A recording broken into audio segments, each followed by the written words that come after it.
میں ایک بات عرض کرنا چاہتا ہوں، کچھ موضوعات ایسے ہیں کہ وہ ہر فرقے نے چن لیے، وہ اسی پر ہی زیادہ تر گفتگو کرتے ہیں، حالانکہ وہ موضوعات جو ہیں وہ دوسرے فرقے والے بھی بیان کرتے ہیں اسے، لیکن وہ ایک خاص علامت بن جاتے ہیں، لوگوں نے بنا دی ہیں۔ جیسے میلاد جو نہیں مناتے ان کے خاص ٹاپک ہیں شرک، بدعت، توحید، مرنے کے بعد کچھ نہیں ہوتا، یہ ان کے موضوعات ہیں خاص۔ حالانکہ توحید اور شرک اور بدعت ان موضوعات پر جو بہتر انداز سے گفتگو ہوتی ہے وہ میلاد منانے والے ہی کرتے ہیں۔ اب جو لوگ میلاد مناتے ہیں وہ اولیاء کرام، ان کے مخصوص ٹاپک جو ہیں جو وجہ شہرت ہیں وہ اولیاء کرام ہیں، مرنے کے بعد کی زندگی ہے، حضور صلی اللہ علیہ وآلہ وسلم کا عشق ہے، ان کا مقام ہے، اور آدمی جو مر جاتا ہے پھر حقوق کیا ہیں، تو یہ موضوعات ان کے ہیں۔ اسی طرح اہل بیت جو ہیں، یہ حالانکہ اہل بیت ہماری بنیاد ہے، یہ بات یاد رکھیے، اہل بیت سے محبت، مولا علی سے محبت، مولا علی کی اولاد سے محبت، یہ بہت ضروری ہے، یہ حصہ ہے ایمان کا، اور بلکہ اصل مسلمانی۔ تو اعلیٰ حضرت عظیم البرکت شاہ احمد رضا خان بریلوی رحمۃ اللہ علیہ نے ہمیں یہی سکھایا ہے، انہوں نے علی سے محبت اور علی کی اولاد سے محبت سکھائی ہے، بلکہ علی کے تو جو بالکل قریب کے بچے ہیں وہ تو مقام ہی بڑا عرفہ والا ہے۔ اعلیٰ حضرت عظیم البرکت تو ان کے اپنے دور کے جو سید تھے ان کی بڑی تعظیم کیا کرتے تھے، اور آج بھی دعوت اسلامی والے جو ہیں یہ جب کبھی کوئی سید ملتا ہے تو اسے باپو کہتے ہیں، بڑی عزت اور بڑا احترام کرتے ہیں۔ تو یہ ہمارے مذہب کے اندر ہے یہ۔ لیکن جب کوئی آدمی اگر امام حسن، امام حسین، اور اس کے بعد جو امام جعفر صادق، امام موسیٰ کاظم، امام باقر، علی بن موسیٰ الرضا، موسیٰ محمد بن، یہ انہیں جب بیان کرنے لگ جاتے ہیں تو لوگ سمجھتے ہیں یہ رافضی ہے، یہ شیعہ ہے، حالانکہ ایسا نہیں ہے۔ قرآن مجید کی روشنی میں یہ بات کہنا چاہتا ہوں کہ چند وجوہات کی بنا پر جتنے بھی خاص طور پر جو خطباء ہیں، علماء جو ہیں، ان پر لازم ہے کہ وہ سادات کو بیان ضرور کریں۔ ہاں آپ کو لوگ جو ہیں وہ رافضی کہتے ہیں یا شیعہ کہتے ہیں، اس سے کوئی فرق نہیں پڑتا۔ کیوں؟ اس لیے کہ اماموں کا بیان کرنا یہ تقاضا ہے قرآن کا، اماموں کی شان کو بیان کرنا یہ قرآن کا تقاضا ہے۔ وہ کیسے؟ وہ اس طرح، سنیے پہلے آیت سن لیجیے تاکہ بات آسانی سے سمجھ میں آ جائے۔ کیا کہا رب تعالیٰ نے نبی سے؟ قل لا اسألکم علیہ اجرا الا المودۃ فی القربى، اے محمد صلی اللہ علیہ وسلم ان سے کہہ دیجئے کہ میں آپ سے کسی چیز کا سوال نہیں کرتا، بس یہ مانگتا ہوں کہ تم میرے قرابت دار جو قربا جو ہیں ان سے محبت کرو۔ تو تقاضا ہوا نا۔ تو اب محبت کیا ہے؟ تو محبت کی علامات میں سے ایک علامت یہ ہوتا ہے کہ آدمی اس کا ذکر کرتا ہے، ایک علامت یہ ہے۔ تو آپ اور کچھ نہیں کر سکتے تو کم سے کم ائمہ کا ہر خطیب اپنی زندگی کے اندر ایک بار تو ذکر کر جائے۔ تو اس لیے ہر خطیب کے اوپر جو ہے وہ یہ لازم ہے۔ اب جو قرآن مانتا ہے، حضور صلی اللہ علیہ وآلہ وسلم کو خوش کرنا چاہتا ہے، وہ کم از کم اماموں کا تو ذکر ضرور کرے۔ آگے سادات کرام جو سے ملتے جاتے ہیں وہ ان کا ذکر کرتے جائے۔ تو قرآن آج بھی ہے اور یہ آیت آج بھی ہے، تو وجہ کیا ہے کہ عمل کیوں نہیں کیا جا رہا؟ صرف اس ڈر سے کہ لوگ آپ کو شیعہ نہ کہہ دیں؟ نہیں، وہ آپ کی حرکات سے پتہ چل جائے گا کہ آپ اہل تشیع سے نہیں ہیں، آپ کی حرکات سے پتہ چل جائے گا۔ لیکن ائمہ کا ذکر کرنا، جو قرابت دار ہیں، جو قریبی تھے، ان کا ذکر کرنا جو ہے وہ بہت ضروری ہے۔ امام حسین کو بیان کیا جاتا ہے تو کیا آپ شیعہ ہو جاتے ہیں؟ تو امام موسیٰ، امام رضا، امام جعفر صادق، امام باقر، ان کو بھی بیان کریں۔ اب آپ دیکھیے خواجہ معین الدین اجمیری چشتی کس کی اولاد میں سے؟ امام موسیٰ کاظم سے، یہ کاظمی ہے، تو پھر آپ کیوں نہیں بیان کرتے؟ تو جب آپ خواجہ معین الدین اجمیری چشتی رحمہ اللہ کو بیان کر رہے ہیں، ان سے محبت کر رہے ہیں، تو آپ شیعہ نہیں ہیں، تو ان کے ابا کو بیان کریں گے تو شیعہ ہو جائیں گے؟ نہیں، ایسا نہیں ہے۔ داتا گنج بخش اجمیری رحمۃ اللہ علیہ سید ہیں، کیا ان کی اولاد میں سے نہیں ہے؟ خواجہ قطب الدین بختیار کاکی رحمۃ اللہ علیہ سید نہیں ہے؟ خواجہ نظام الدین اولیاء کا آپ ذکر نہیں کرتے، تو جب ان کا ذکر کرتے ہو تو ان کے ابا کا ذکر کیوں نہیں کرتے؟ تو جب ہم خواجہ معین الدین اجمیری چشتی رحمہ اللہ کو بیان کرتے ہیں، داتا گنج بخش اجمیری رحمہ اللہ کو بیان کرتے ہیں، عبد القادر گیلانی رحمۃ اللہ علیہ کو بیان کرتے ہیں، خواجہ نظام الدین اولیاء رحمۃ اللہ علیہ کو بیان کرتے ہیں، یہ سارے سادات ہیں، یہ انہی کی اولاد میں سے ہیں۔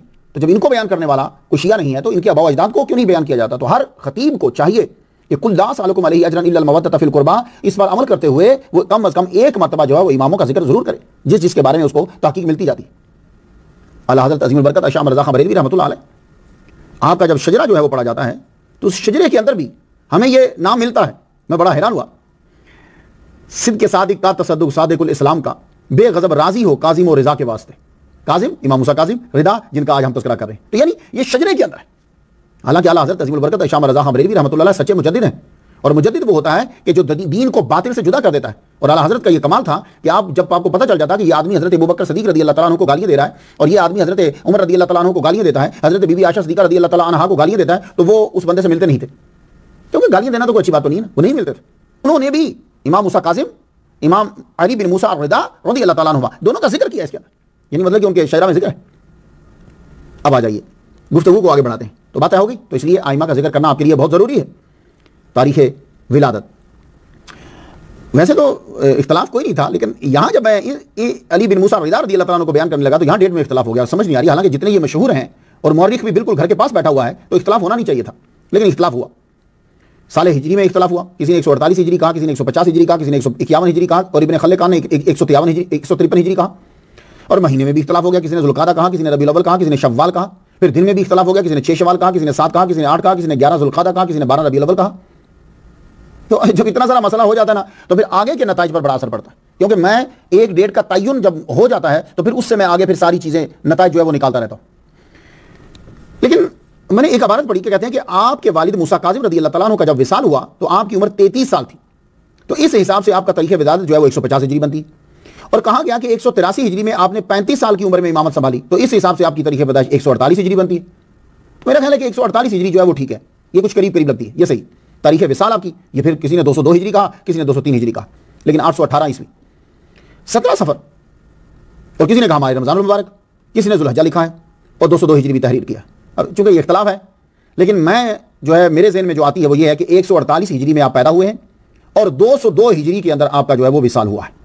اب جو آپ کو شہادت ملتی ہے اس کے اوپر آپ تعین کر لیجئے گا گفتگو کا. 2015 میں آپ کو دنیا سے گئے ہوئے شمسی سالوں کے مطابق 1197 سال ہو چکے ہیں. اللہ اکبر جل شانہ. 2015 کے اندر آپ کا مزار مبارک جو ہے وہ ملک ایران, جو موجودہ ایران ہے, اس کے شہر مشہد کے اندر ہے. اللہ تعالیٰ نے مجھ پر یہ کرم کیا اور احسان کیا کہ میں ان کے مزار کی زیارت کر کے آیا ہوں.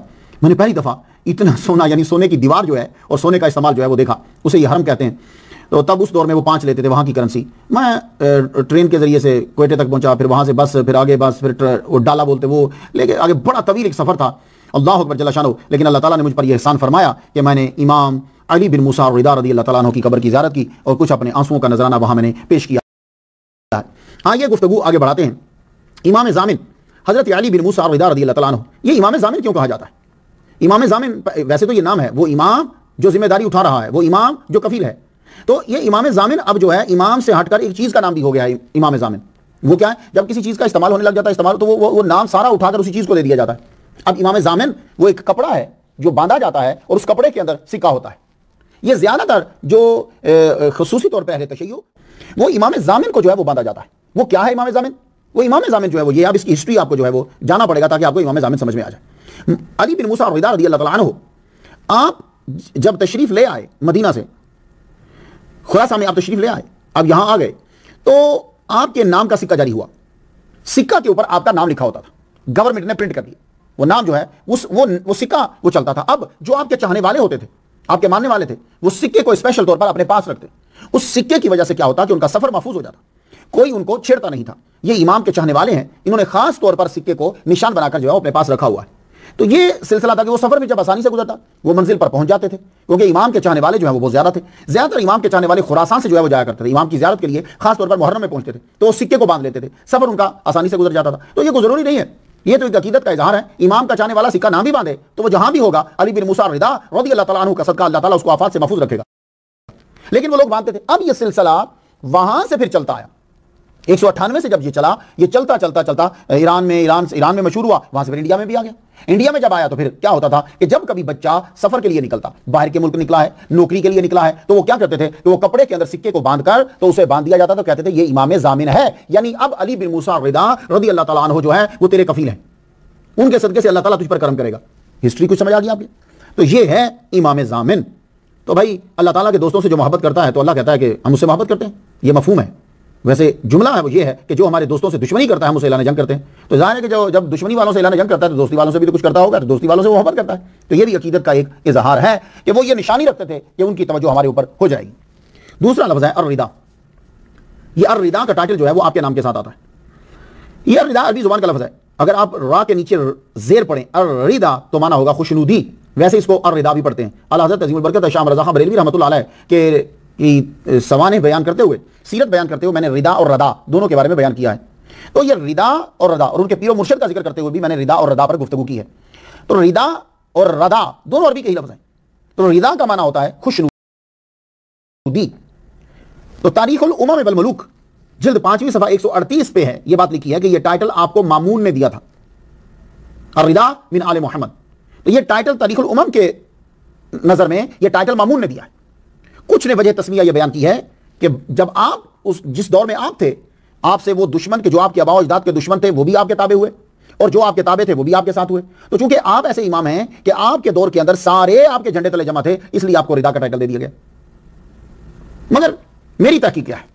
میری تحقیق یہ ہے کہ جو لقب مشہور ہو جاتا ہے, جو ٹائٹل مشہور ہوتا ہے, وہ خدائی نہیں دیتی، وہ خدا دیتا ہے. یہ بات یاد رکھیے.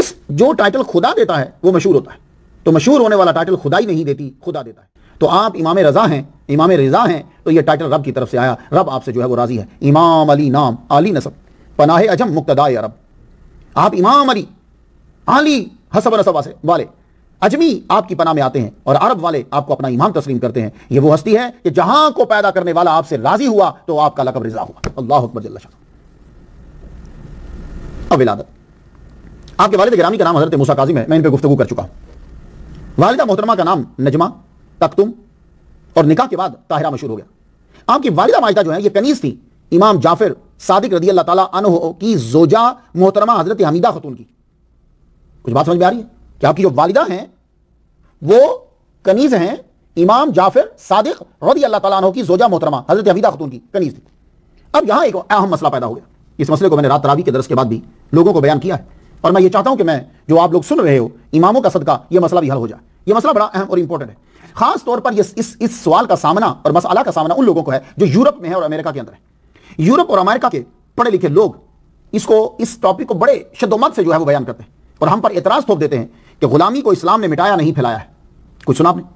اور یورپ کے لوگوں کو بڑا سامنا ہے اور امریکہ کے لوگوں کو بھی. تو میں اماموں کا صدقہ آپ کو یہ بات دینا چاہتا ہوں اور امید کرتا ہوں کہ آپ لوگ یاد کر لیں گے کہ بھائی جو یورپ کے پڑھے لکھے لوگ، جو امریکہ کے پڑھے لکھے لوگ یہ کہتے ہیں کہ مسلمانوں نے، اسلام نے غلامی کو مٹایا نہیں پھیلایا ہے، وہ کہاں تک سچ ہے؟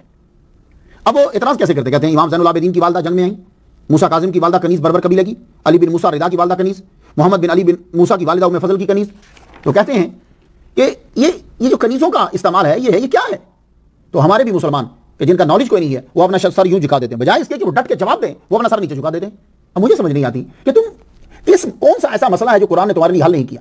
وہ کون سا ایسا مسئلہ ہے کہ جو صحابہ نے حل نہیں کیا؟ وہ کون سا مسئلہ ایسا ہے جو ائمہ نے حل نہیں کیا؟ وہ کون سا ایسا مسئلہ ہے جو اولاد نبی آل رسول علی کی اولاد نے حل نہیں کیا؟ ڈھونڈو. تو ہم اپنے سر کو جھکا دیتے ہیں اور شرمندہ ہو جاتے ہیں جیسے کہ ہم پر کوئی بڑا الزام لگایا جا رہا ہے. اب آپ ذرا غور سے سنیے گا کہ میرے اماموں پر جو اعتراض ہے کہ کنیز سے شادی کی، کنیز کو خریدا، تو اب فرض بنتا ہے کہ میں امام کے دفاع میں یہ گفتگو ضرور کرتا جاؤں. نارملی خطبہ اور مولوی حضرات اس ٹاپک کو چھیڑتے نہیں ہیں، لیکن یہ ٹاپک یاد کروانا بہت ضروری ہے. اب میری بات سن لیجیے، میں کچھ تمہید بانا چاہتا ہوں. جو بھی یورپ اور امریکہ کے اندر ہمارے اماموں پر اعتراض کرے کنیز کے حوالے سے یا غلاموں کے حوالے سے، تو میں یہ کہنا چاہتا ہوں کہ اعتراض کرنے والے سب سے پہلے خود کو 600 عیسوی میں لے جائیں. 2015 میں بیٹھ کر ہم پر اعتراض نہ کریں، 600 عیسوی میں لے جائیں. جب وہ 600 عیسوی میں چلے جائیں گے اب ہم وہاں جاتے ہیں. 600 عیسوی میں پوری دنیا کو سامنے رکھیں. جب حضور صلی اللہ علیہ وآلہ وسلم تشریف لائے ہیں اس وقت آپ پوری دنیا کو سامنے رکھیے. یونان کو رکھیے، روم کو سامنے رکھیے، بڑی بڑی تہذیبوں کو سامنے رکھیے. سامنے رکھنے کے بعد اب میں گفتگو کرنے لگا ہوں اور میرے ایک ایک جملے کو سماعت کیجیے گا. یہ جو اعتراض کرتے ہیں کہ اسلام غلام بناتا ہے، عورتوں کو کنیز بناتا ہے، تو دیکھیے غلام ہوتا کون ہے اور کنیز کون بنتی ہے؟ زیادہ تر غلام اسے کہتے ہیں کہ یا تو نسل در نسل وہ غلام چلا رہا ہے اور آزاد نہیں کیا. دوسرا مشہور وہ غلام ہوتا ہے کہ اسلام کی دعوت دی گئی، میں اپنے مذہب کی بات کر رہا ہوں، اسلام کی دعوت دی گئی، وہ اسلام قبول نہیں کیا اور کہا چلو ٹھیک ہے اسلام قبول نہ کرو، تم شرارت بازی جو کر رہے ہو جزیہ دو، پھر جزیہ دے کر سارے حقوق جو ہیں وہ سیو کر لو، ہم تمہاری حفاظت کریں گے. وہ پھر بھی شرارت سے باز نہیں آ رہے، جزیہ بھی نہیں دے رہے، تو اب پھر تم تیار ہو جاؤ، اب تم پر حملہ کریں گے. تو اب تیسری بار جب حملہ ہوتا ان کے اوپر تو جو مرد آتے وہ غلام بن جاتے، جو عورتیں ہوتی وہ کنیز بن جاتی. کیوں؟ یہ شرارت بازی سے بازی نہیں آ رہے. لیکن اسلام میں ہر کوئی غلام نہیں ہوتا، مگر دوسری قومیں اور مذاہب جو اس دور کے تھے ان کے اندر ہر ایک غلام ہوتا ہے. وہ کسی آزاد کو پکڑ لیں، اسے بیچ دیں، وہ بھی غلام. اس کی مثال حضرت یوسف علیہ السلام. حضرت یوسف علیہ السلام کیا غلام تھے یا غلام زیادہ تھے؟ نہیں، وہ تو نبی کے بیٹے ہیں، تو وہ کیوں بک رہے ہیں؟ تو پتہ چلا کہ اس دور کی مہذب تہذیبیں جو ہیں کسی کو بھی پکڑ کر بازار میں جا کے بیچ دیتی تھی. اسی طرح فرعونیوں کو دیکھ لو، یہودیوں کو ساری پوری قوم کو لاکھوں کو اپنا غلام بنا لیا. کچھ بات سمجھ میں آ رہی ہے آپ کو؟ تو پورے مذاہب اور اس دور کو سامنے رکھنے کے بعد پھر ہم سے گفتگو کیجیے. تو کیا ہوتا تھا؟ جسے چاہے پکڑ کے غلام بنا لیتے تھے. اسلام نے آتے ساری سب سے پہلا اعلان کیا، اسلام کے بانی نے کیا اعلان کیا؟ اب اعلان ذرا سماعت کیجیے. اور جتنے اسکالرز ہیں یورپ کے اور امریکہ کے، خود کو 600 عیسوی میں واپس لے جائیں. ابھی کے دور کی بات نہیں کرو، پیچھے لے جاؤ اور تم اپنے آپ کو سامنے رکھو اور میں اسلام کی طرف سے تقریر کر رہا ہوں. سب سے پہلے بانی اسلام نے حضور صلی اللہ علیہ وآلہ وسلم کا سلوک دیکھیے غلاموں کے ساتھ کیا ہے، آپ کے احکامات کیا ہیں غلاموں کے لیے، اولاد علی کا سلوک کیا ہے غلاموں کے ساتھ، صحابہ کا سلوک کیا ہے غلاموں کے ساتھ. اب سب سے پہلے میرے نبی نے اعلان کیا، آپ ذرا دیکھیے گا احکام اور سلوک. میرے نبی نے اعلان کیا آزاد آدمی کو بیچنا حرام ہے. یہ اعلان 600 میں ہو رہا ہے. اب مجھے بتائیے کہ 600 میں اور کون سا ہے جو ہم پر اعتراض کر رہا ہے اور یہ اعلان کر رہا ہو؟ بھائی آج بھی غلام بنائے جا رہے ہیں، لیکن آج طریقہ جدا ہے، لیکن اسلام کے ہاں ایسا نہیں ہے۔ تو اسلام نے سب سے پہلے یہ اعلان کیا آزاد آدمی کا بیچنا حرام ہے، اور محمد مصطفیٰ صلی اللہ علیہ وآلہ وسلم نے یہ فرمایا قیامت کے دن اللہ تعالیٰ اس بندے سے جھگڑا کرے گا جس بندے نے آزاد کو پکڑ کر بیچ دیا ہو۔ یہ پہلا حکم نازل ہو رہا ہے۔ ہمیں مثال ضرور دیجیے گا 600 میں، 2015 میں مت آئیے، پہلے اس دور میں چلیے۔ تو جو بھی اب آ جائیے، تو ہمارے اسلام میں غلام کیسے بنتے تھے؟ جنگ ہوتی، جو پکڑے جاتے ان کو غلام بنایا جاتا، لیکن اس میں بھی پھر اختیار ہوتا کہ تم غلام بدلے میں لے کے چھوڑ دو، معاوضہ لے کے چھوڑ دو، یا احسان کر کے تم چھوڑ دو۔ اب آپ دیکھیے غزوہ بدر کے اندر کیا ہوا، قیدی پکڑے گئے تھے نا، تو اس دور کے اندر جو جنگ میں قیدی پکڑے جاتے تھے ساری قومیں غلام بناتی تھی کہ نہیں؟ سارے قبیلے غلام بناتے تھے کہ نہیں؟ اب ہمارے نبی نے جو پہلی جنگ ہوئی، پہلے جو قیدی آئے، اب چاہیے یہ تھا کہ سارے قتل کر دیے جاتے، غلام بنا لیے جاتے؟ نہیں، ان کو بٹھا کر روٹی کھلائی گئی۔ لوگ قیدیوں کو دیکھو، یہ غلاموں کے ساتھ کیا سلوک رہا ہے، ان کو روٹی کھلائی گئی۔ آپ کہیں گے روٹی تو سارے کھلاتے ہیں، نہیں، اس دور میں روٹی امیر آدمی کھاتا تھا، غریب آدمی کھجوریں کھاتا تھا۔ روٹی کھلائی گئی، سب کی رسیاں کھول دی گئیں، پھر اب کہا گیا کہ تم بچوں کو پڑھاؤ، ٹھیک ہے، یا فدیہ دو تو تم چھوٹ جاؤ۔ یہ اعلان ہو رہا ہے، اور قرآن مجید میں آپ دیکھ لیجئے کیا ہوتا ہے۔ اب یہ مثالیں ہمیں دیجئے پہلے، پھر اعتراض کیجئے۔ اسلام ایک دم آ کر غلامی کو ختم نہیں کر سکتا تھا، کیوں؟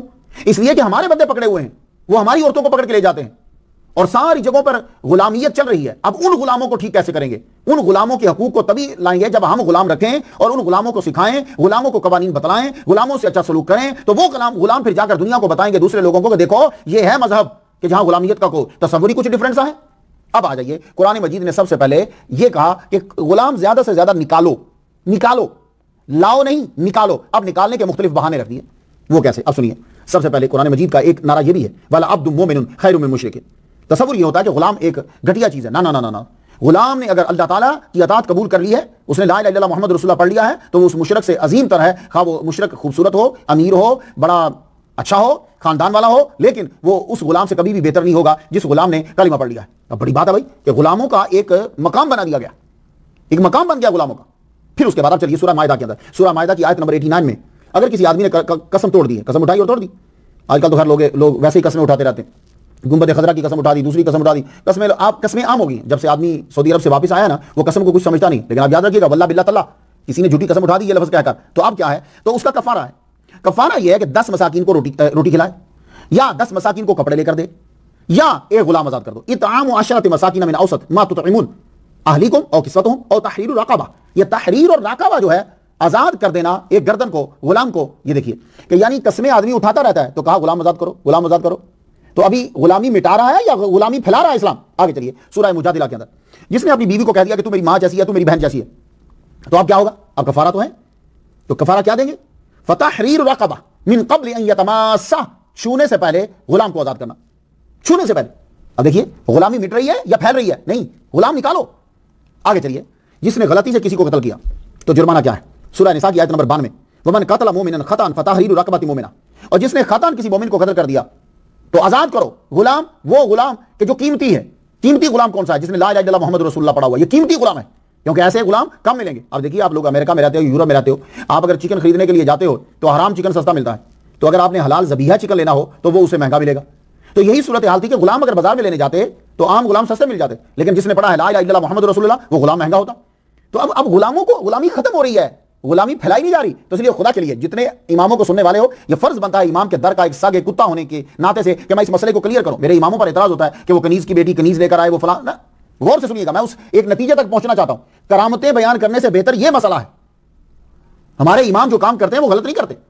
تو اب سنیے کہ کیا ہوا کہ اگر کسی نے قتل کر دیا تو اب وہ جا کر قیمتی غلام ڈھونڈے اور اس کو آزاد کرے۔ پھر چلیے، اگر کسی سے تمہاری جنگ ہے، کسی ملک سے جنگ ہو رہی ہے، وہاں تم سے مسلمان قتل ہو گیا، تو اب کیا ہوگا؟ اب پھر اب ذرا کفارہ دیکھیے، مومن غلام ڈھونڈ کر اس کو آزاد کرو۔ تو اگر اس ملک میں قتل ہوا جس سے تمہارا معاہدہ تھا، امن تھا، جنگ نہیں ہو رہی، تو وہاں کا کیا ہوگا؟ اب تم دیت بھی دو، یعنی 100 اونٹ دیت بھی دو، اور ایک مومن غلام جو ہے وہ خرید کر آزاد کرو، اور اگر غلام نہیں مل رہا تو 2 ماہ متواتر روزے رکھو۔ تو غلام آزاد کرنے کی جو ترغیب ہے یہ اسلام دے رہا ہے۔ سورہ بلد میں چلیے، وما ادراک ما العقبہ، تمہیں کیا معلوم کہ دین کی دشوار گزار راہوں پر چلنے کا کیا طریقہ ہے؟ ذرا دیکھیے، خدا قسم یہ خود پڑھیں گے تو وقت نہیں ہوتا اتنا۔ وما ادراک ما العقبہ، تجھے کیا معلوم کہ عقبہ کیا ہے؟ فک الرقبہ، غلام آزاد کرنا۔ اللہ اکبر جل شانہ، فک الرقبہ۔ اب آ جائیے بخاری شریف میں، بخاری شریف کی حدیث سن لیجیے، ابو ہریرہ سے روایت ہے، حضور صلی اللہ علیہ وآلہ وسلم نے فرمایا، جس شخص نے کسی مسلمان غلام کو آزاد کیا تو اس مسلمان غلام کے ہر عضو کے بدلے اللہ تعالیٰ اس کے عضو کو دوزخ کی آگ سے آزاد کر دے گا۔ بات سمجھ میں آ رہی ہے؟ مسئلہ ذرا مشکل ہوا کیونکہ ہم کرامتیں سننے کے عادی ہیں تو اس لیے ہم تحقیق کو بہت کم سنتے ہیں اور لوگ ہم پر اعتراض کرتے چلے جاتے ہیں. لیکن مجھے پکا یقین ہے, بڑا فخر ہے مجھے لوگوں پر جو اماموں کے شرح ہیں, وہ اس مسئلے کو زبانی یاد کریں گے اور آگے پھیلائیں گے. اب آ جائیے صحابہ کا عمل کیا ہے, حضور صلی اللہ علیہ وآلہ وسلم کا عمل کیا ہے. میرے نبی محمد مصطفیٰ صلی اللہ علیہ وسلم نے 63 غلام آزاد کیے ایک روایت کے مطابق. حضرت عائشہ صدیقہ نے 69 غلام آزاد کیے. حضرت ابوبکر صدیق رضی اللہ تعالیٰ عنہ نے بکثرت غلام آزاد کیے. ان میں سے ایک حضرت بلال حبشی رضی اللہ تعالیٰ عنہ ہے. ان کو خرید کر آزاد کرنے والے ابوبکر صدیق رضی اللہ تعالیٰ عنہ ہے. حضرت عثمان غنی رضی اللہ تعالیٰ عنہ نے بے شمار غلام آزاد کیے. بلکہ ایک دفعہ تو میرے نبی کی دعوت کی اور حضور صلی اللہ علیہ وسلم جب قدم مبارک اٹھاتے تھے حضرت عثمان غنی گنتے جاتے تھے.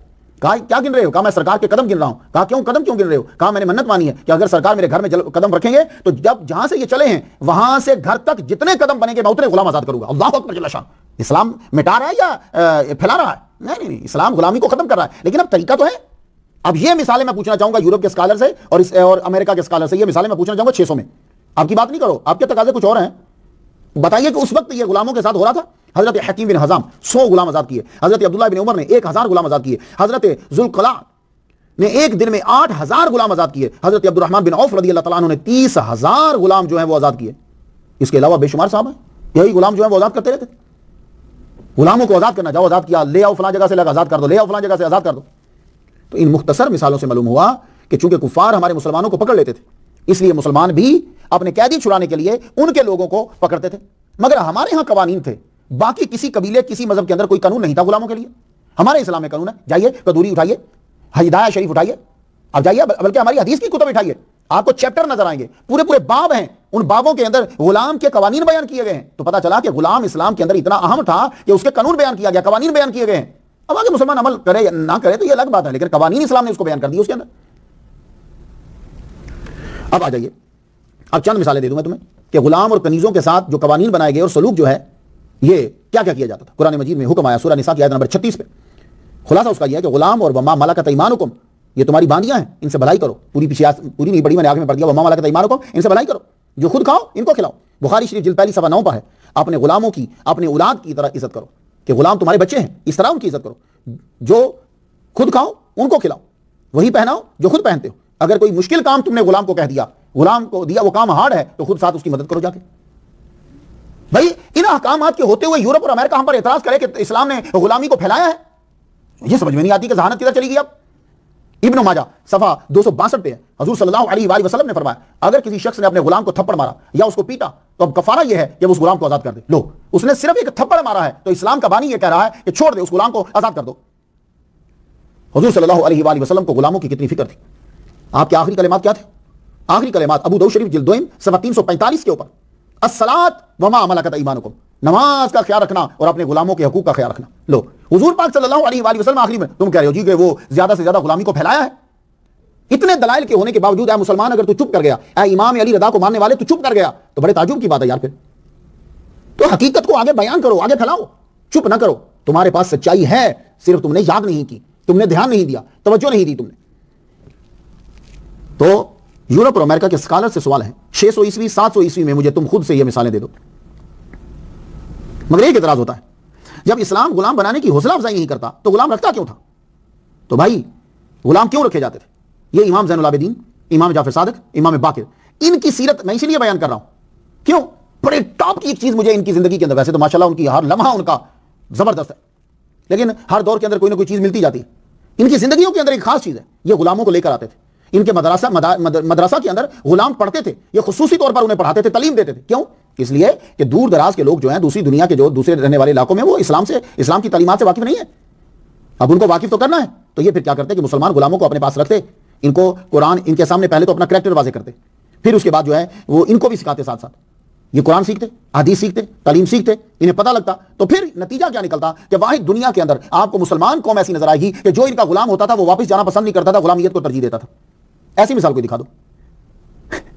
تو کوئی ایسا ہے کہ جن کا یہ دعویٰ ہے کہ ہم نے غلامیت کو ختم کیا ہے, تو لوگ ان سے جانے کی نہیں کوشش کرتے ہیں. حضرت بلال رضی اللہ تعالیٰ عنہ کو دیکھ لو, کیا کوئی زیادہ عیاشی کی زندگی گزر رہی تھی آزاد ہونے کے بعد؟ نہیں. حضرت ابوبکر صدیق رضی اللہ تعالیٰ عنہ نے جب ان کو خرید کر آزاد کر دیا تو آپ واپس نہیں گئے, اپنے گاؤں واپس نہیں گئے, ایتھیوپیا میں واپس نہیں گئے, آپ ادھر ہی رہ گئے, ساری زندگی گزار دی. جب سرکار حضرت ابوبکر صدیق دنیا سے چلے گئے تو پھر کہیں رخ کرا آپ نے, پھر کہیں گئے. بات کچھ سمجھ میں آئی آپ کے؟ امام زین العابدین, امام باقر, امام جعفر صادق دور دراز سے غلاموں کو لاتے اور اپنے مدارس میں ان کو اسلام کی تعلیم دیتے.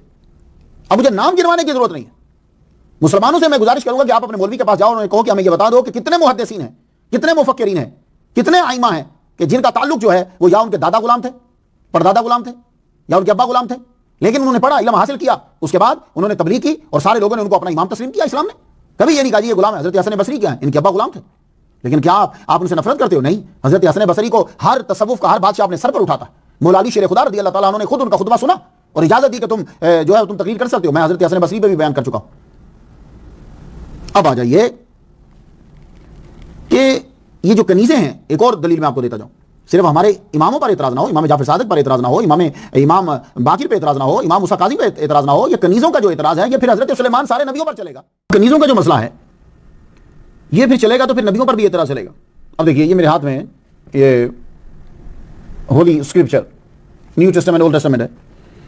اب اس کا 1 کنگز بک کا نام، اس کا چیپٹر جو ہے وہ 11 ہے. اب چیپٹر 11 سے میں ایک عبارت پڑھنا چاہتا ہوں. چیپٹر 11 کا سائن نمبر جو ہے وہ 3 ہے. And he came to have 700 wives. حضرت سلیمان علیہ السلام کی 700 بیویاں، پرنسیسز، اینڈ 300 کانکیبائنز، 300 کنیزیں. کچھ بات سمجھ میں آئی آپ لوگوں میں؟ تو اب اگر اعتراض ہوگا تو پھر اعتراض لمبا چلے گا. پھر آگے اگر میرے امام پر اعتراض ہوگا، امام جعفر صادق پر اعتراض ہوگا، امام باقر پر اعتراض ہوگا، اگر ان اماموں پر اعتراض ہوگا تو پھر یہ اعتراض ہر نبی پر ہوگا.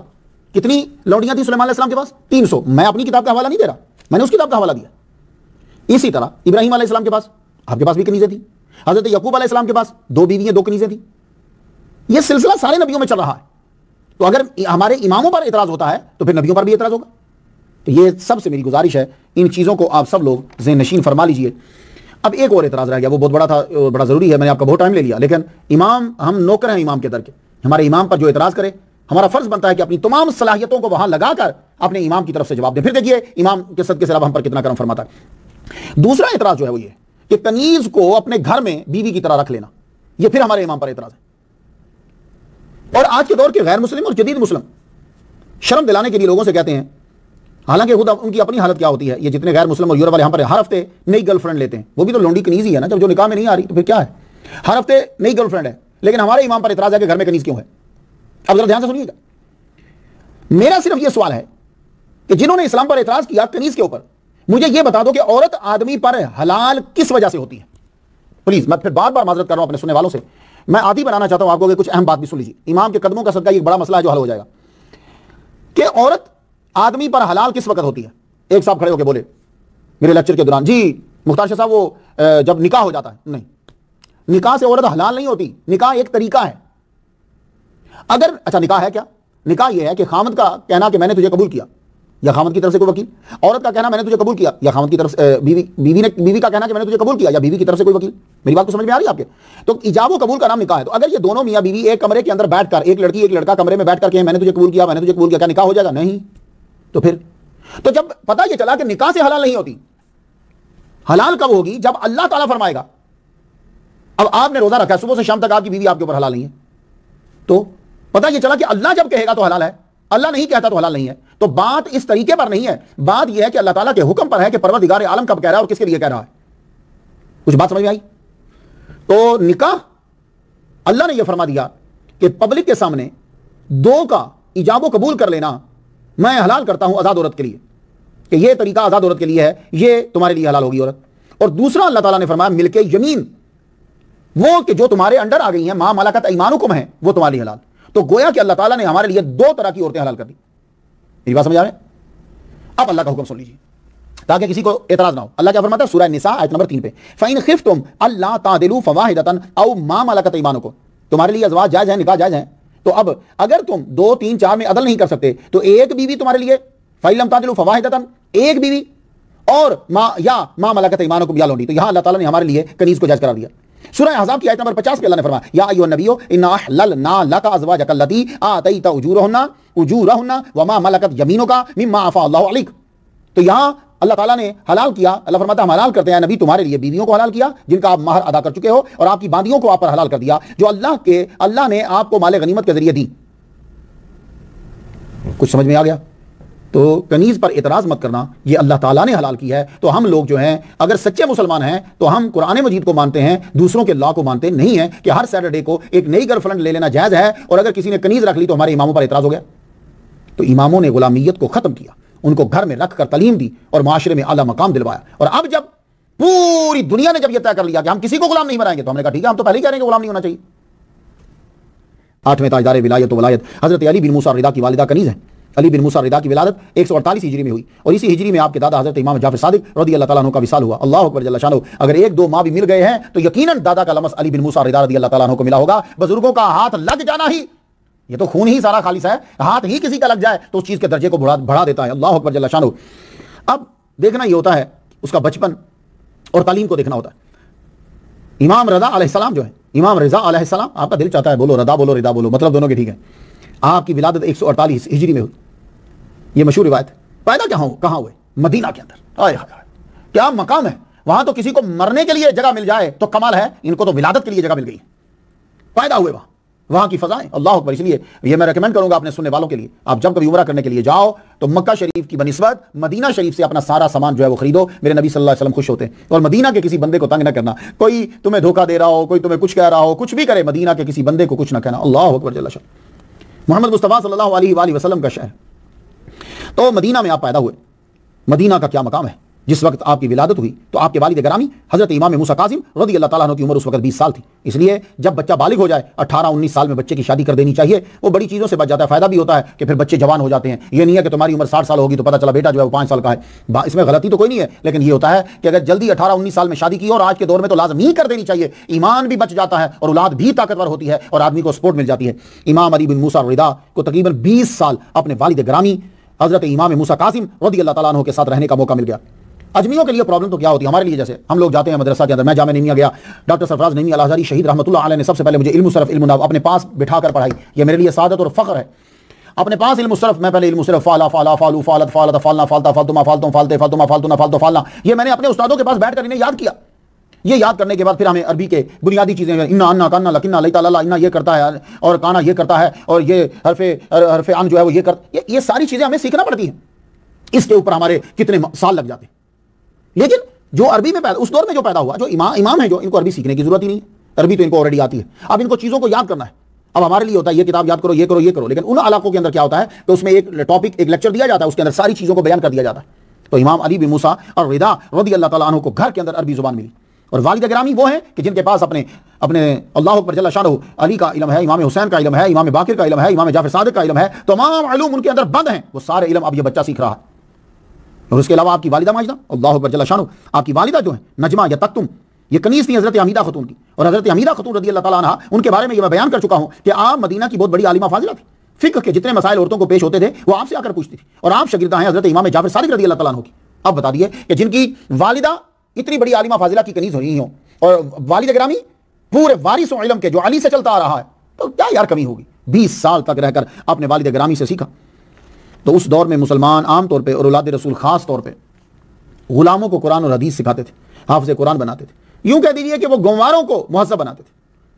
تو یہ تو خود بیٹا ہے، کسی سے کتنا سکھایا ہوگا اور بیٹے نے کتنا سیکھا ہوگا. امام علی بن موسیٰ الرضا رضی اللہ تعالیٰ عنہ نے قرآن حدیث اور فقہ میں ایک مقام پیدا کیا. تو ایک تو یہ ہوتا ہے کہ بندہ بتا دے جناب انہوں نے یہ کتاب پڑھی، یہ کتاب پڑھی، یہ کتاب پڑھی، یہ کتاب، بڑی لمبی لسٹ لگ جاتی ہے. اگر کوئی ماہر اس فیلڈ کا اعتراف کر لے تو اس کی قابلیت اور مستند ہو جاتی.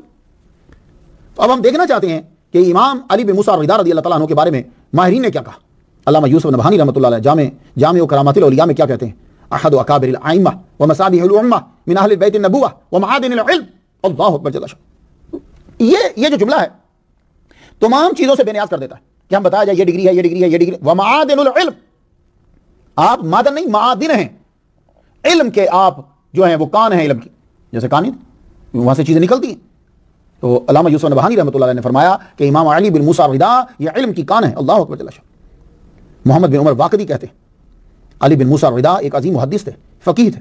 آپ کی عمر 24 سال تھی جب آپ مسجد نبوی میں بیٹھ کر فتویٰ دیا کرتے تھے. اب آپ بتا دیجیے اس دور میں علم کا مرکز جو تھا وہ مسجد نبوی میں دور دراز سے آ کر لوگ علم سیکھا کرتے تھے. یہ جتنے بڑے بڑے امام ہیں بڑے بڑے جتنے بھی محدث آپ کو نظر آئیں گے ان کا چکر سال میں ضرور لگتا تھا مکہ میں اور مدینہ میں، اور مکہ اور مدینہ میں بیٹھ کر جو لیکچر دیا کرتے تھے وہاں لیکچر دینے والا بہت بڑا علامہ ہوتا تھا، کیونکہ پوری دنیا کے اسکالرز نے آ کر ان سے سننا ہوتا تھا۔ تو امام علی بن موسیٰ رضا رضی اللہ تعالیٰ عنہ 24 سال کی عمر میں مسجد نبوی کے اندر بیٹھ کر موسم حج میں خطبہ اور فتویٰ دیا کرتے تھے۔ تو فتویٰ عام بندہ نہیں، ایسے مفتی بن گیا بندہ، فتویٰ دینے کے لیے بہت علم کی ضرورت ہوتی، آپ بیٹھ کر فتویٰ دیا کرتے اور آپ محدثین کی نظر میں سکھاتے، سب لوگوں نے آپ کی تعریفیں کی ہیں۔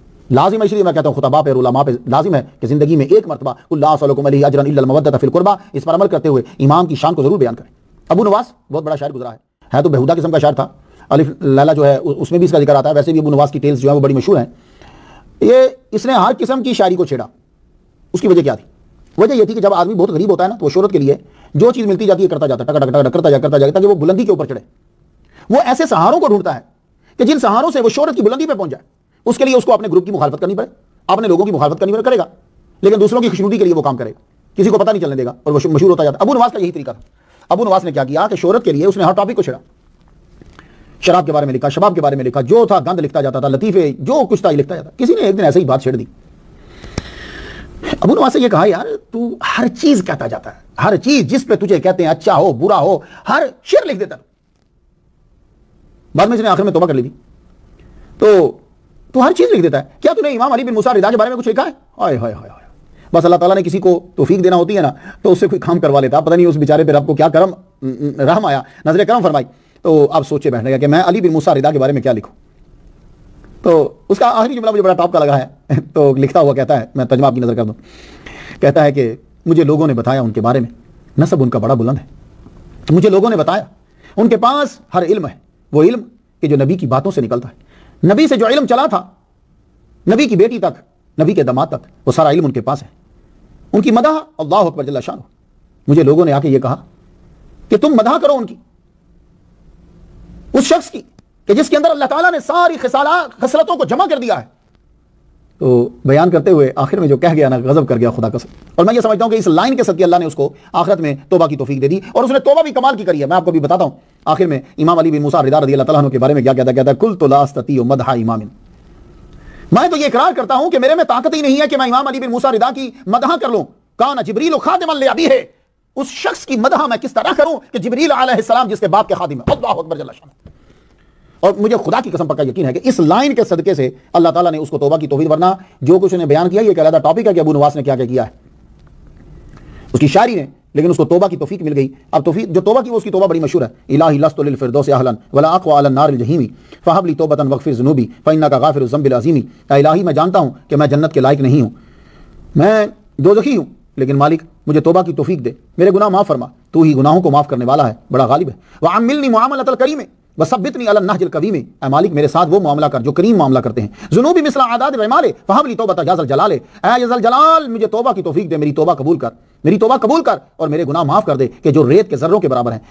ہائے ہائے الہی عبدک العاصی عطاک مقررا بالذنوب وقد دعاک، اے اللہ تیرا بندہ گناہگار تیرے پاس آیا اقرار کرتے ہوئے اپنے گناہوں کا اور تجھے پکارتا ہے، ان تغفر وانت لذاک اہل، اگر تو بخش دے اور تو بخشنے والا ہے، وَإِن تَطْرُدْ فَمَن نَرْجُو سِوَاكَ، اگر تو نے دھتکار دیا مجھے اپنے در سے تو بتا پھر ہم تیرے سوا کس سے امید رکھیں۔ اللہ اکبر۔ یہ جملے اس کو امام علی بن موسیٰ رضا رضی اللہ تعالیٰ عنہ کے صدقے سے یہ جملے اسے مل گئے، اور مرتی دفعہ یہ جملے کہہ گیا، اور یہ جملے جو ہے نا غضب کے یہ جملے ہیں، اللہ اکبر، یہ بھی میں ہی یہی جملے رب کی بارگاہ میں بھی دہراتا ہوں، اللہ اکبر۔ الہی عبدک العاصی عطاک مقررا بالذنوب وقد دعاک ان تغفر وانت لذاک اہل وان تطرد فمن نرجو سواک، پروردگار عالم تیرے علاوہ پھر ہم کس سے جا کے امید رکھیں۔ امام علی بن موسیٰ رضا رضی اللہ تعالیٰ عنہ کا مقام صرف کرامتیں ہم اگر بیان کر دیں تو کرامتیں بیان کر دینے سے کوئی اتنا مقام اعلیٰ نہیں ہوگا، جو ہمارے امام کا مقام ان باتوں سے واضح ہوتا ہے کہ امام علی بن موسیٰ رضا تصوف کے شہنشاہ ہے۔ اب آپ کے مختار شاہ یہ تصوف کے شہنشاہ، یہ تصوف بیچ میں کہاں سے آ گیا بھائی؟ اس لیے تو ائمہ کا ذکر کر رہا ہوں، تصوف انہی سے چلا ہے، تصوف کی جو چیز تمہیں چاہیے وہ ان کے پاس موجود ہے، اس لیے تو ان کا ذکر کیا ہے، انہی سے تو آگے یہ اولیاء کرام چلے ہیں، ان کے سارے سلاسل انہی سے تو چلے ہیں۔ اور آپ کو معلوم ہے کہ حضرت معروف کرخی 14 سلاسل کے پیشوا ہیں، وہ ان کے در کے غلام ہیں۔ غلام کا معنی وہ اصطلاحی معنی نہیں لے رہا، حقیقی معنی ہے، واقعی ان کے دربان تھے۔ اب آئیے ذرا سن لیجیے، یہ ہے کرامت سب سے بڑی، حضرت معروف کرخی رحمہ اللہ 14 سلاسل کے پیشوا، سلسلہ قادریہ کے 9ویں امام ہیں، 9ویں۔ آپ امام علی بن موسیٰ رضا کے مرید، خلیفہ، آپ نے کافی عرصہ آپ کی غلامی میں گزارا۔ پہلے یہ مسلمان نہیں تھے، بعض نے کہا ان کے باپ نہیں تھے، لیکن انہوں نے اسلام قبول کیا اسلام قبول کرنے کے بعد، کیونکہ میرے پاس ایک روایت یہ ہے کہ جب یہ آئے پلٹ کر تو ان کے ماں باپ ان کی وجہ سے مسلمان ہوئے، اس لیے میں کہہ رہا ہوں کہ یہ غلام تھے علی بن موسیٰ رضی اللہ تعالیٰ عنہ کے، اور آپ نے علی بن موسیٰ رضی اللہ تعالیٰ عنہ نے آپ کو آزاد کیا اور آپ کی وجہ سے ماں باپ مسلمان ہو گئے، اور آپ نے حضرت داؤد طائی رحمۃ اللہ علیہ سے فیض حاصل کیا، حضرت امام رضا سے بھی انہوں نے فیض حاصل کیا۔ معروف کرخی رضی اللہ تعالیٰ عنہ 15 سال بڑے تھے علی بن موسیٰ رضا سے، کیونکہ آپ کی پیدائش بغداد کے محلہ کرخ میں 133 ہجری میں ہوئی، تو آپ نے آخری عمر میں امام علی بن موسیٰ رضا کی دربانی پھر اختیار کر لی۔ پہلے بھی آپ ان کے غلام تھے، پھر آپ نے امام کو دیکھا، اسلام قبول کر لیا، اسلام قبول کرنے کے بعد آپ کو جب آزاد کر دیا تو آپ نے امام سے فیض لیا، حضرت داؤد طائی سے فیض لیا۔ اب جب آپ کی عمر آخری ہو گئی، یعنی 60 سے بھی اوپر چلے گئے، آپ کی عمر 66 65 66 67 کے قریب، اب دوبارہ پھر پلٹ آئے واپس، اور آپ نے امام کے دربار پہ حضرت معروف کرخی رضی اللہ رحمۃ اللہ علیہ کھڑے رہتے، جو آتا اندر امام کو کہتے امام فلاں ملنے آئے ہیں، تو اجازت ہوتی تو پھر اندر جاتے، لیکن ہوا کیا، چوکیداری کر رہے تھے، محرم الحرام کا مہینہ تھا، خراسان سے لوگ آئے آپ کی زیارت کرنے کے لیے، مجمع بہت زیادہ ہو گیا، تو کہا ذرا رک جاؤ تم، امام ابھی باہر تشریف لاتے ہیں پھر تم زیارت کرنا۔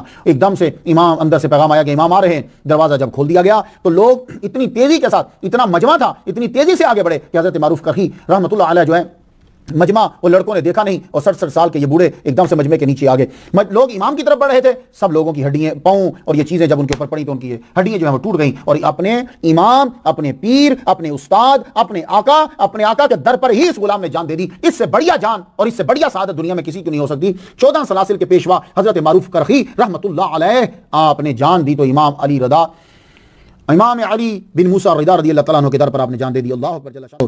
ویسے اگر آپ نے کرامات پڑھنی ہو تو چونکہ وقت جو ہے وہ میرے پاس کم ہوتا ہے، کرامات کو اگر بیان کرنے لگے تو 4 5 6 اگر بہت ایک زندگی پوری گزر جائے، سمجھے ایک نکلی 2 بات ہوئی۔ اگر آپ پڑھنا چاہیں تو مولانا عبدالرحمن جامی رحمۃ اللہ علیہ نے شواہد النبوہ کے اندر امام علی بن موسیٰ رضا رضی اللہ تعالیٰ عنہ کی بہت سی کرامات کا تذکرہ کیا ہے، آپ اسے ضرور جا کے پڑھ لیجئے گا۔ اگر اللہ اکبر جل شانہ، اب میں علی بن موسیٰ رضا رضی اللہ تعالیٰ عنہ کا بیان کر رہا ہوں، واقعہ کوئی کہے کہ یہ اہل تشیع سے ہیں تو پھر وہ ان سب لوگوں کا حال کیا ہوگا، قادریوں کا حال کیا ہوگا، پھر بتائیے کہ وہ 14 سلاسل کا حال کیا ہوگا۔ کیوں؟ علی بن موسیٰ رضا کے در پر جان دینے والے اور علی بن موسیٰ رضا کے ہاتھ پر اسلام قبول کرنے والے، علی بن موسیٰ رضا سے تصوف کا سبق سیکھنے والے حضرت معروف کرخی اللہ اکبر جل شانہ رحمۃ اللہ علیہ جو ہیں وہ انہی کے در کے غلام ہیں۔ امام کے در کا جو ادنا غلام ہے وہ اولیاء کا امام ہے۔ تو علی بن موسیٰ رضا رضی اللہ تعالیٰ عنہ آپ نے مدینہ میں کافی زندگی گزاری، بلکہ کہہ دیجئے کہ زیادہ زندگی گزاری ہے۔ آپ کا طریقہ جدا تھا، غلاموں کو تعلیم دینی، گنواروں کو بادشاہ بنانا۔ گنوار، یہ جملہ سنیے، گنواروں کو بادشاہ بنانا۔ آج تک گنوار جو ہیں وہ برطانیہ کی ملکہ کی عزت کرتے ہیں کیونکہ اس خاندان نے ان کو باہر نکالا، تو گنواروں کو مہذب بنا دیا، تو رہتے ہیں مدینہ کے اندر تھے۔ لیکن جب مامون نے امین کو قتل کیا، اب اس کے امین کے قتل کے بعد یہ جب خلیفہ مامون الرشید عباسی 198 ہجری میں جب یہ تخت پر بیٹھا تو فوراً اس کے مائنڈ میں سیاسی چال آئی، اس نے کہا فوراً سے علی بن موسیٰ رضا کو بلا لو اپنے پاس، ان کو بلا کے اپنے ساتھ ملا لو تو طاقت پکی ہو جائے گی، ورنہ جو حالت ہو رہی ہے، امام جعفر صادق کو تنگ کیا گیا، امام باقر کو تنگ کیا گیا، امام موسیٰ کاظم کو تنگ کیا گیا، تو یہ سلسلہ چلتا رہے گا تو بڑا مسئلہ بن جائے گا، لوگ ہم سے پرے ہٹ رہے ہیں۔ ان کو اگر قریب لے آتے ہیں تو یہ ہوگا کہ لوگ جو ہیں وہ اور طاقت بڑھ جائے گی۔ دیکھا نہیں، لوگ اپنی طاقت اور اپنے مجمع کو بڑھانے کے لیے لوگوں کو ساتھ ملا دیتے ہیں۔ آج بھی آپ بھی جماعت ہمارے ساتھ مل جاؤ، آپ بھی جماعت ہمارے ساتھ مل جاؤ، تو جب جماعتیں ساتھ مل جاتی ہیں تو طاقت ذرا بڑھ جاتی ہے، تو پھر آپ کا جو ذاتی دشمن ہوتا ہے اس کو تنگ کرنے کے لیے پھر آپ ایک اضافی سہارا جو ہے وہ لیتے ہیں بنام سا، لیکن اصل میں آپ اس کو پھر تنگ کرتے ہیں۔ تو اس نے یہ کیا کیا کہ کہا کہ امام اگر ہمارے ساتھ آ جاتے ہیں تو ہماری طاقت جو ہے وہ بڑھ جائے گی۔ اس نے خط بھیجا، آپ ہمارے پاس آ جائیے، آپ تشریف لے آئیے۔ آپ نے فرمایا میں تدریس کر رہا ہوں، میں یہاں پڑھاتا ہوں، میرے لیے یہ کافی ہے، مجھے نہیں آنا۔ نہیں، آپ آ جائیے، خط پہ خط، لیکن امام مدینہ سے جا نہیں رہے، مدینہ چھوڑ رہے۔ مامون کا اصرار بڑھتا گیا اور آپ کا انکار بڑھتا گیا۔ اب آپ سیاست سے دور کیوں رہتے تھے؟ بھائی دیکھیے نا کہ امام سے بڑھ کر تو کوئی نہیں ہے، جو اپنے نانا کا امام جعفر صادق ہو، امام موسیٰ کاظم ہیں، امام علی ہیں، ان سے بڑھ کر تو کوئی نہیں ہوگا نا جو اپنے نانا کے دین کو پھیلائے، اور لوگ دین کے ساتھ ہیں۔ ان کو نہیں پتا تھا جدا ہو دین سیاست سے تو رہ جاتی ہے چنگیزی، ان کو نہیں پتا تھا کہ مولوی جو ہوتا ہے وہ بہتر دین پھیلا سکتا ہے، ان کو بھی پتا تھا۔ جو مولوی وزیر بننا چاہتا ہے، وزیر اعظم بننا چاہتا ہے، وہ دلائل دیتے ہیں کہ اگر مولوی سیاست میں نہیں آئے گا تو سیاست پاک کس طرح ہوگی۔ مجھے صرف اتنا جاننا ہے کہ اگر سیاست پاک ہے تو پھر یہ 2 تقسیم کیوں کی گئی؟ یہ تقسیم کیوں ہے اسلام کے اندر؟ خلافت علی منہاج النبوت اور خلافت علی غیر منہاج النبوت، یہ تقسیم کیوں ہے؟ پھر مجھے یہ پوچھنا ہے مولوی سے کہ یہ بتا دیا جائے کہ اگر سیاست بہت اچھی چیز ہے اور اس کے اندر ہمیں سب کو جانا چاہیے، تو پھر اب پھر ہوگا جی اگر آپ لوگ اچھے لوگ نہیں آئے تو بھائی ان کو بناؤ نا، یہ دوسرے لوگ جو ہیں، ہر فیلڈ کے لیے خاص لوگ تیار کیے جاتے ہیں، ان لوگوں کو مہذب بناؤ، اگر آ کے کام کریں آگے تم اس چیز کو قابض کرنے، یہ صرف اس ایک بندے کا اب اقتدار پر قبضہ کرنے کے لیے سارے دلائل ہوتے ہیں، وہ بھی نہیں چاہ رہا ہوتا کہ کوئی اور بن جائے، تو بھائی تو پیچھے ہٹ، دوسرے کو آنے دے، نہیں آنے دے گا، وہ خود آئے گا دلائل دے کر۔ تو یہ جو تقسیم جو کی گئی ہے کہ جی یہ خلافت علی منہاج النبوت تھی اور یہ خلافت علی غیر منہاج النبوت تھی، یہ 2 تقسیم کرنے کا کیا مطلب ہے؟ تو پتہ یہ چلا کہ جو غیر منہاج النبوت تم جو تو کہہ رہے ہو ہے تو وہ مسلمان ہی حضور کے دور کے قریب ہیں، لیکن اس اس سیاست کے اندر بھی جھوٹ، فراڈ، دھوکہ، یہ چیزیں آئی ہیں، تبھی تو تم تقسیم کر رہے ہو۔ اگر تقسیم نہیں کر رہے تو میرا بس ایک ہی کوشچن ہے، الا منہاج نبوت الا غیر منہاج نبوت کی تقسیم کیوں کی گئی؟ کیوں کی گئی؟ کیا قرآن ختم ہو گیا تھا؟ نہیں، وہ یہی ہوگی کہ منہاج نبوت کے اندر کسی قسم کا جھوٹ، کسی قسم کا فراڈ، کسی قسم کا دھوکہ نہیں ہے، لیکن دوسری کے اندر ہے۔ تو جو بھی جتنی بھی یہ سیاستیں آج کل کے دور کے ہیں، ان ساری سیاستوں کے اندر سلسلہ کہیں نہ کہیں کوئی نہ کوئی ہوتا ہے۔ وہ الگ بات ہے، بندہ کہ جی نہیں نہیں ہم نہیں کہہ رہے، تو اس نے بولنا نہیں نہیں کہنا، نہیں تو مجرم بھی عدالت میں نہیں نہیں کہہ رہا ہوتا، دیکھنا ہی ہوتا کہ دلائل کیا ہے، ایسا ہوتا ہے۔ ہاں جب عوام اور لیڈر سب ایک جیسے ہو جائیں تو پھر وہاں مسئلہ صحیح، پھر وہ سب ایک جیسے، ان کا ایک ہی منشور ہے، ایک ہی ان کی بات ہے، پھر صحیح ہے۔ ادروائز جھوٹ، اور بڑے بڑے لوگ ہمیں معلوم ہوتا ہے کون آدمی کیا کر رہا ہے، جس کے ارد گرد سارے ہی جھوٹے بیٹھے ہوئے ہوں گے، وہ کیسے دعویٰ کر سکتا ہے کہ میں سیاست میں داخل ہو کر جھوٹ سے پاک کروں گا؟ ایسا کبھی وہ سارے ارد گرد بیٹھے ہوئے ہیں، ظالمی ارد گرد بیٹھے ہوئے ہیں۔ تو امام جو تھے اس لیے سیاست میں نہیں جانا چاہ رہے تھے۔ امام کو معلوم تھا کہ یہ مسئلہ بالکل عجیب ہے، مجھے جو دعوت دے رہے ہیں، جو میرے ارد گرد بیٹھیں گے، جو میرے پاس رہیں گے، وہ سارے میرے ہم خیال نہیں ہیں۔ ہاں جب ہم خیال ہو جائیں تو پھر انانی حکومت سنبھالنے میں کوئی مسئلہ نہیں ہے، اور جب ہم خیال نہیں ہے تو یہ اپنی چال چلیں گے، یہ خرابی کریں گے۔ لیکن امام کا انکار جو ہے، آگے کیا ہوا؟ رجاب ابن ضحاک اور یاسر کو بھیجا مامون نے کہ زبردستی لے کر آؤ، ہر صورت میں لے کر آؤ۔ امام کی عمر اب کافی بڑی ہو چکی، آپ کو کہا گیا کہ مامون رشید آپ کو بلا رہا ہے۔ یہ دونوں جب قافلے کے سمیت پہنچے تو آپ نے پھر مشورہ کیا، سب کو بلایا، کہا بھائی دیکھو اصل مقصد تو تعلیم پھیلانا ہے۔ یہ بادشاہوں کی حالت کیا ہے کہ اگر اب اس کی بات نہیں مانی جاتی تو یہ جتنی تعلیم کا سسٹم ہے یہ اس کو بھی تباہ کر دے گا، اور اگر میں آگے بڑھ کے چلا جاتا ہوں تو میری زندگی کم ہے۔ یہ امام کو پہلے سے ہی پتا تھا، سمجھ لگے میری زندگی اب زیادہ نہیں ہے، لیکن آپ لوگوں کو اپنا پیام پھیلانے میں آسانی ہو جائے گی، میرے ماننے والوں پہ تکلیف نہیں ہوگی۔ آپ سیدھا جو ہے محمد مصطفیٰ صلی اللہ علیہ وسلم کے روزہ پر آئے، بڑی دیر تک بیٹھے رہے، حاضری دیتے رہے، اس کے بعد پھر آپ سب سے ملے اور کہنے لگے اب میں واپس مدینہ نہیں آؤں گا، یہاں میری جگہ نہیں ہے۔ اللہ اکبر۔ کچھ روایات تو ملتی ہیں کہ ہارون الرشید کے دور میں ہی امام علی رضا نے بتا دیا تھا کہ میں مدینہ میں دفن نہیں ہوں گا۔ موسیٰ بن مروان کہتا ہے کہ جب ہارون الرشید مدینے میں آیا تو مسجد نبوی میں علی بن موسیٰ رضا اور ہارون الرشید اکٹھے تھے، تو آپ نے فرمایا تھا یہ اور میں ایک ہی جگہ دفن ہوں گے۔ اللہ اکبر جل شانہ، یعنی ہارون الرشید کے دور میں بتا دیا کہ قبریں بھی کس جگہ پہ بنے گی، اس کی جہاں بنے گی وہیں میری بنے گی۔ تو آپ کو مدینہ سے بصرہ آئے، بصرہ سے فارس اصفہان ہوتے ہوئے نیشا پر میں پہنچے۔ نیشا پور میں آپ کا بڑا استقبال ہوا، رستے میں بھی استقبال ہوتا ہے، گورنمنٹ کے آدمی تھے، آپ کے ساتھ پورا قافلہ تھا، رستے میں استقبال ہو رہا ہر جگہ پہ، لوگ جو ہیں وہ حدیث صاحب سے سن رہے ہیں، جن کی جو روایات جو چین آپ کی تھی۔ نیشا پور میں جب آپ پہنچے تو بڑا استقبال ہوا۔ آگے جو سٹوری ہے وہ ابا سلط ہروی رحمۃ اللہ علیہ سے سنیے۔ ابو سلط ہروی رحمۃ اللہ علیہ پر اعتراض کیا جاتا ہے، لیکن ایک بات یاد رکھیے گا، یہ ابن ماجہ کے استاد ہیں، اور ان کے متعلق امام یحییٰ نے کہا ہے میزان الاعتدال فی نقد الرجال جلد 4 صفحہ 348 پہ، یہ ایسا شخص ہے کہ جس کو جھٹلایا نہیں جا سکتا، یہ ثقہ ہے اور صدوق ہے۔ امام دارقطنی نے یہ کہا کہ ابو سلط ہروی یہ ثقہ ہے۔ امام ابو داؤد نے تہذیب و تہذیب جلد 8ویں صفحہ 286 پہ کہا یہ ثقہ ہے اور صدوق ہے۔ ابو سلط ہروی بیان کرتے ہیں کہ جب نیشا پور کے اندر امام علی بن موسیٰ رضا رضی اللہ تعالیٰ عنہ پہنچے تو ایک جلوس، ایک سیلاب لوگوں کا امڑ آیا۔ اس وقت آپ کجاوے میں تھے، امام اپنے چہرے کی زیارت کروائیے، امام اپنے چہرے کی زیارت کروائیے۔ امام علی بن موسیٰ رضا نے اپنا چہرہ یوں جب باہر نکالا، اللہ اکبر، جب چہرہ مبارک نکالا، خوبصورت پگڑی، نورانی چہرہ، داڑھی مٹھی سے کم کسی امام کسی ولی کی داڑھی نہیں ہوئی، یہ بات یاد رکھیے گا۔ ہاں کوئی بیماری نہ ہو تو الگ بات ہے، مٹھی جو ہے اس سے نیچے نہیں ہوتی داڑھی، مٹھی داڑھی، امام کا چہرہ نبی کی سنت کے مطابق، اللہ اکبر جل شانہ۔ لوگ تو دیوانے ہو گئے، بالکل مجھے یوں لگتا ہے جیسے میں عراق کے اندر جاتا ہوں تو مجھے یوں لگتا ہے کہ جیسے مصر کے اندر حضرت یوسف تھا نا، تو لوگ دیوانے تھے نا، یوں کہ کسی کا پاؤں کہیں پڑتا ہے، بالکل نیشا پور کے اندر یہی کیفیت تھی۔ جب امام نے سید زادے نے آل رسول اولاد علی نے جب اپنا چہرہ یوں باہر نکالا، اللہ اکبر جل شانہ، لوگ تو نعرے لگانے لگے، اللہ اللہ اللہ اللہ اللہ اللہ اللہ سبحان اللہ۔ ظہر کی نماز کا وقت ہو گیا، عرض کی حضور تشریف لائیے، نماز کا وقت۔ آپ نے پانی منگوایا، وضو کیا، وضو کرنے کے بعد ظہر کی نماز ادا کی۔ ظہر کی نماز کے بعد ایک جمع غفیر، علماء کا جمع غفیر، علماء جو ہیں وہاں عرض کرنے لگے حضور کوئی حدیث سنائیے جس میں آپ کی جد آتی ہو، جد کی چین سے حدیث مبارک جو ہے وہ سنا دیجیے۔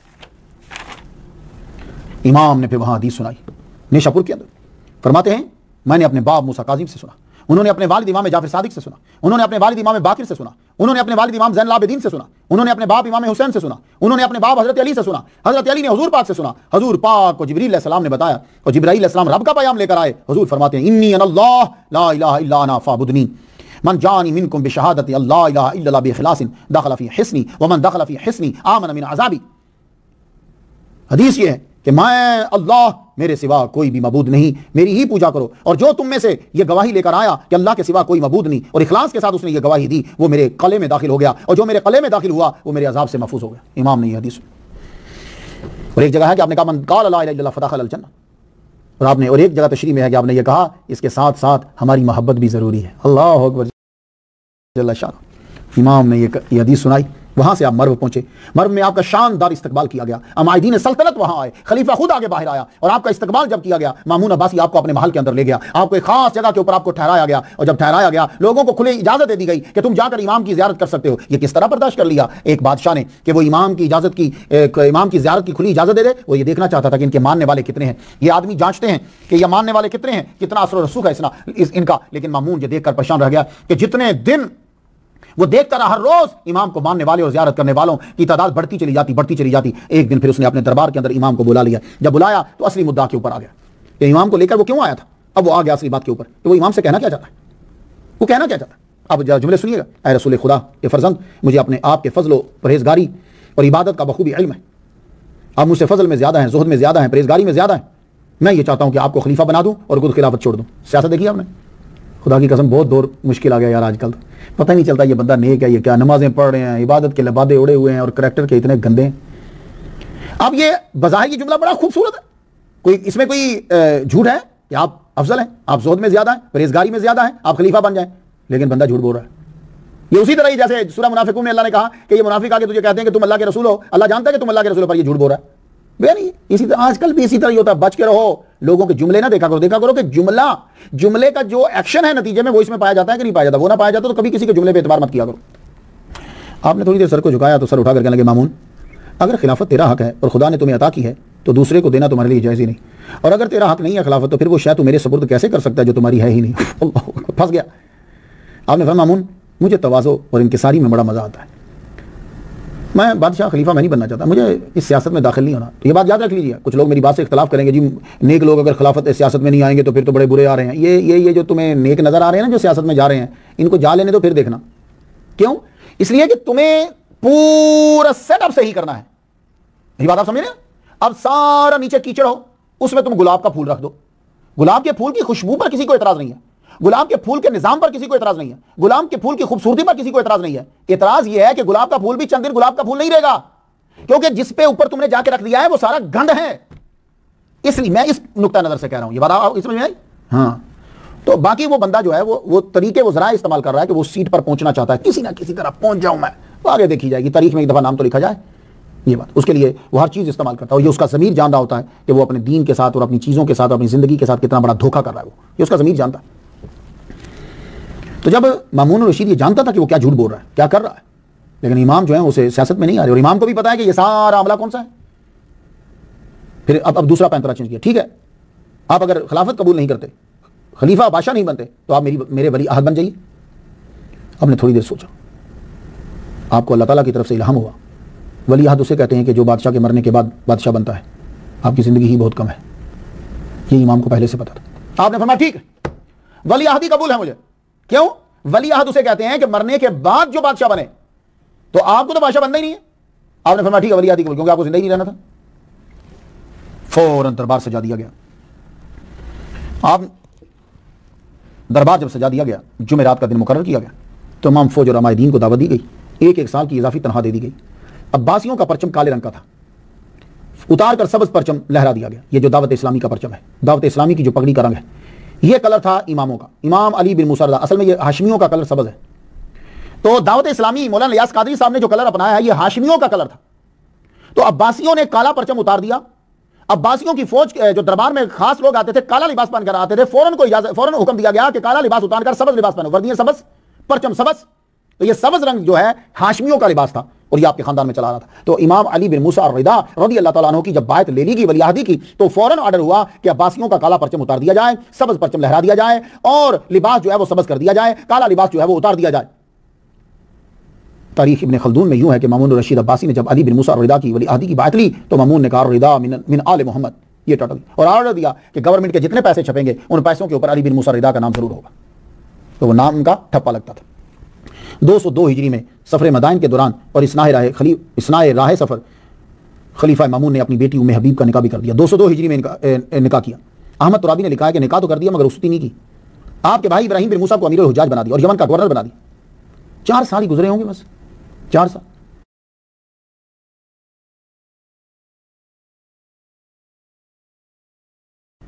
آپ نے مامون کے ساتھ 4 سال کا عرصہ گزارا ہوگا کہ 818 عیسوی آ گئی.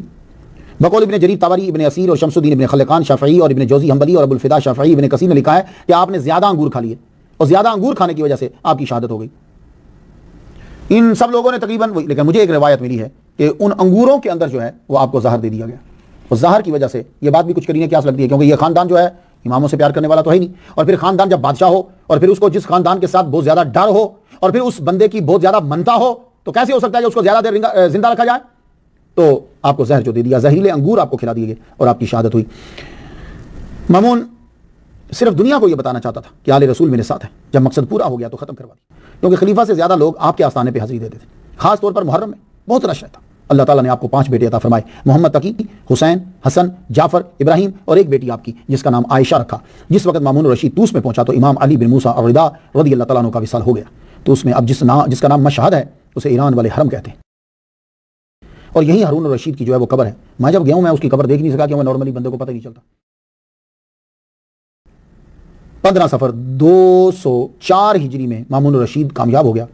فتنہ و فساد تھم گیا کیونکہ اس نے امام کو ولی عہد بنایا. اس لیے 202 میں امام چلے گئے، 204 تک ساری چیزیں اس نے سیٹ کر لی. جب سیٹ کری ایک روز بڑا خوش ہوا تو طاہر بن حسین سے بولا کیا خواہش ہے تمہاری؟ کہنے لگا سیاہ کپڑے دوبارہ جو ہیں وہ وردی اس کی جاری کی جائے، دربار میں آنے کی اجازت دی جائے. تو دربار میں سبز کپڑوں کے بجائے سیاہ خلعتیں عطا کی گئیں. یہ آل ہے اور آل پہ درود لازمی ہے، اور آل کا ذکر درود میں ہے اور درود نماز میں ہے. ہماری تو نماز ہی مکمل تب ہوتی ہے جب تک علی بن موسیٰ الرضا پر سلام مکمل کر لیں. اللہم صلی علی سیدنا محمد و آبائے محمد و آل محمد و صحاب محمد و بارک وسلم. سلامتی ہوں، درود و سلام علی بن موسیٰ الرضا پر. میں تو ان کے لیے فاتحہ پڑھ چکا، آپ بھی ان کے لیے فاتحہ پڑھ لیجئے. اللہ سے دعا ہے اللہ تعالیٰ ہمیں اعلیٰ حضرت عظیم البرکت شام رضا خان بریلوی انہی کے مسلک کے اوپر رکھے اور انہی کے مسلک پہ موت دے. اجازت دیجیے، وآخر دعوانا الحمدللہ رب العالمین.